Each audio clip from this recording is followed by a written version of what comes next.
Doctor BR Ambedkar Konaseema జిల్లా Ramachandrapuram municipality కార్మికుల May Day సందర్భంగా పండగ వాతావరణం అలుముకుంది. కార్మికులు ఐక్యత కలిగి యూనియన్లు కలిపి ఎర్ర జెండా ఎగురవేసి నినాదాలు పలికి వారి యొక్క అభిమానాన్ని చాటి చెప్పారు.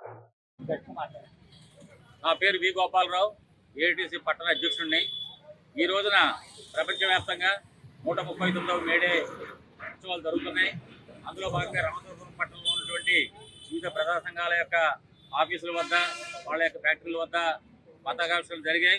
అందులో భాగంగానే రామచంద్రపురం మున్సిపల్ వర్కర్స్ యూనియన్ తరఫున ఇక్కడ వివిధ కార్మిక సంస్థలు కలిసి వచ్చి ఇక్కడ మున్సిపల్ ఆఫీస్ దగ్గర ఈ పతాకావిష్కరణని బండి సత్యనారాయణ గారు, అధ్యక్షుడు బండి సత్యనారాయణ గారు, అలాగే రిటైర్ అయినటువంటి కార్మికులు వడ్డాది రాజు గారి చేత పతాకావిష్కరణ చేయడం జరిగింది.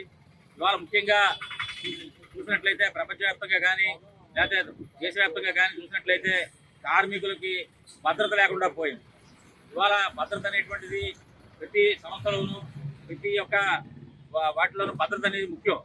మన కుటుంబాన్ని ఏ రకంగా భద్రతగా కాపాడుకుంటామో ఆ రకమైనటువంటి భద్రతని ఈ ప్రభుత్వాలు చేయాల్సి ఉంది.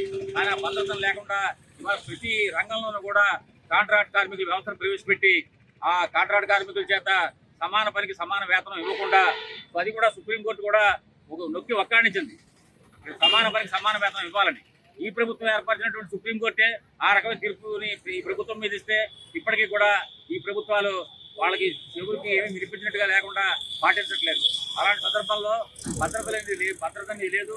కాంట్రాక్ట్ కార్మికుల వ్యవస్థను ప్రవేశపెట్టడం, తర్వాత ఆణిముత్యాలు లాంటి నవరత్నాలుగా ఉన్నటువంటి ప్రభుత్వ సంస్థలన్నింటినీ కూడా ప్రైవేటీకరణ చేయడం, ప్రైవేటీకరణ స్థానంలో తీసుకొచ్చి కాంట్రాక్ట్ కార్మికులు ప్రవేశపెట్టడం, ఆ కాంట్రాక్ట్ కార్మికులు కూడా ఇవాళ కొత్త మార్పులు వస్తున్నాయి. ఇచ్చాను 6 గంటలకి 4,000 ఇచ్చి, లేదా 8 గంటలకి 6,000 ఇచ్చి ఇలాంటి పనిచేసేటువంటి కొత్త మార్గాలు వెతుకుతూ ఉన్నటువంటి సంస్థలన్నింటినీ కూడా నాశనం చేసే క్రమంలో ఇవాళ మనం ఈ కార్మిక రంగం కొట్టుమిట్లాడుతోంది.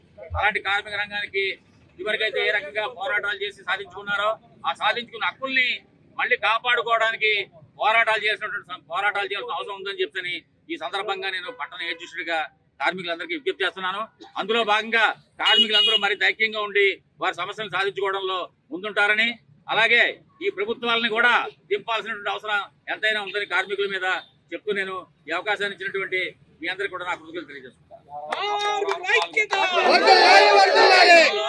పట్టణ సీనియర్ కమ్యూనిస్ట్ నాయకులు, అలాగే ట్రేడ్ యూనియన్ అయినటువంటి డాక్టర్ సి స్టాలిన్ గారు, అధ్యక్షుడిగా నేను వి గోపాలరావు, అలాగే పెద్దిరెడ్డి రాము, అలాగే గొరిపర్తి రాజు, అలాగే వడ్డాది రాజు, అలాగే మాసరరావు, తర్వాత బీర్ ఫ్యాక్టరీ నుంచి ఏమో సూరిబాబు, అలాగే బండి సత్యనారాయణ, అలాగే ఇంకా ఇతర కార్మికుల నుంచి ఏఐటీసీ తరఫున మిగిలిన కార్మిక సంఘాల్లో ఉన్న కార్మికులందరూ కూడా ఈ కార్యక్రమాలని జయప్రదం చేయడానికి ముందుకు వచ్చారు. ఆ రంగా ఈ కార్యక్రమాన్ని మేము ఈ రోజుని ఈ రామచంద్రపురం పట్టణంలో తలపెట్టడం జరిగింది. కార్మికుల ఐక్యత